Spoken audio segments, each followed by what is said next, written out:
Assalamualaikum warahmatullahi wabarakatuh. Hai anak-anak hebat, apa kabar kalian hari ini? Alhamdulillah. Oke, pada pertemuan hari ini kita akan belajar tema 2, udara bersih bagi kesehatan, subtema 1, cara tubuh mengolah udara bersih, pembelajaran yang kedua. Untuk tujuan pembelajaran hari ini yaitu yang pertama, dengan menggali informasi dari teks bacaan, siswa mampu mendeskripsikan organ-organ pernafasan pada manusia. Yang kedua, dengan membaca teks, siswa mampu menyebutkan informasi terkait dengan pertanyaan apa, di mana, kapan, bagaimana, mengapa, dan siapa.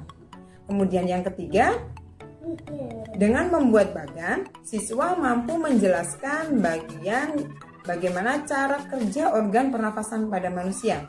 Yang keempat, dengan menyimak penjelasan dan mencermati teks informasi, siswa mampu menjelaskan ciri-ciri lagu yang bertangga nada mayor.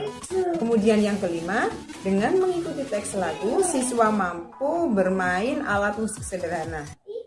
Oke, sekarang kita akan membaca buku tema kalian. Coba kalian buka tentang sistem pernafasan manusia. Manusia bernafas untuk memasukkan udara ke dalam tubuh.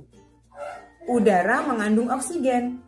Oksigen dibutuhkan untuk mendapatkan energi dan makanan. Energi menggerakkan semua proses kehidupan yang sangat penting bagi tubuh. Organ pernafasan manusia itu terdiri dari hidung, faring, laring, trakea, bronkus, bronkiolus, dan juga paru-paru atau yang disebut dengan alveolus. Yang pertama adalah hidung. Udara masuk melalui lubang hidung ke dalam rongga hidung. Di dalam rongga hidung terdapat rambut-rambut pendek dan tebal untuk menyaring dan menangkap kotoran yang masuk bersama udara. Selain disaring, udara masuk dilembabkan juga oleh selaput hidung. Yang kedua adalah faring. Faring merupakan persimpangan antara saluran pernafasan pada bagian depan dan saluran pencernaan pada bagian belakang. Yang ketiga, laring. Laring atau tekak atau yang disebut dengan jakun terdapat di bagian belakang faring. Laring ini terdiri atas 9 tulang rawan berbentuk kotak. Kemudian alat pernafasan yang berikutnya yaitu trakea atau batang tenggorokan. Pada trakea terdapat jaringan yang disebut dengan silia.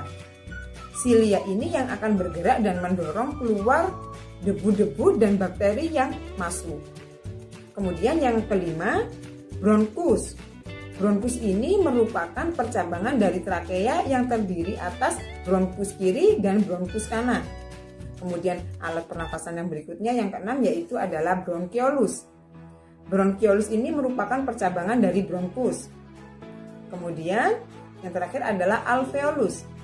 Alveolus ini terdapat di dalam paru-paru dan merupakan tempat terjadinya pertukaran oksigen dan karbon dioksida. Alveolus ini dikelilingi kapiler-kapiler darah. Alveolus berbentuk seperti buah anggur. Udara yang masuk ke dalam tubuh melalui lubang hidung lalu masuk ke dalam batang tenggorokan. Nah, batang tenggorokan ini adalah sebuah pipa mulai dari belakang hidung dan mulut lalu turun sampai ke paru-paru. Dari batang tenggorokan tadi udara masuk ke dalam paru-paru. Di dalam paru-paru, oksigen terserap ke dalam pembuluh darah halus.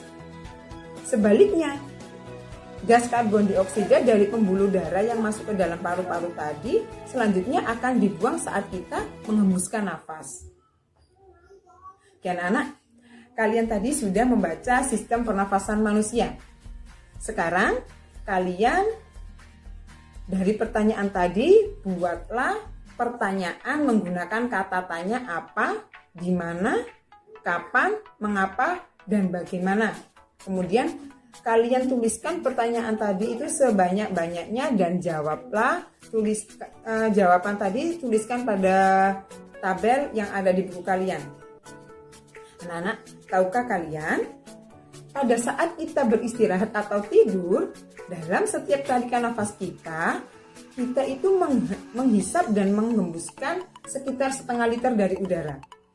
Kita menarik nafas sebanyak 15-20 kali setiap menit. Sebaliknya, pada saat kita beraktivitas berat, misalkan kita balapan lari, kita membutuhkan lebih banyak oksigen. Nah, saat itu kita menarik nafas lebih dalam dan juga lebih cepat. Dalam setiap tarikan nafas, kita menghirup udara sekitar 3 liter atau bahkan bisa lebih. Dalam setiap menit, kita itu menarik nafas sebanyak 50 kali, bahkan bisa lebih juga. Nah, itulah sebabnya mengapa ketika kita lari-lari, maka nafas kita akan terengah-engah. Nah, lambat dan cepatnya kita menarik nafas itu tergantung dari aktivitas yang sedang kita lakukan.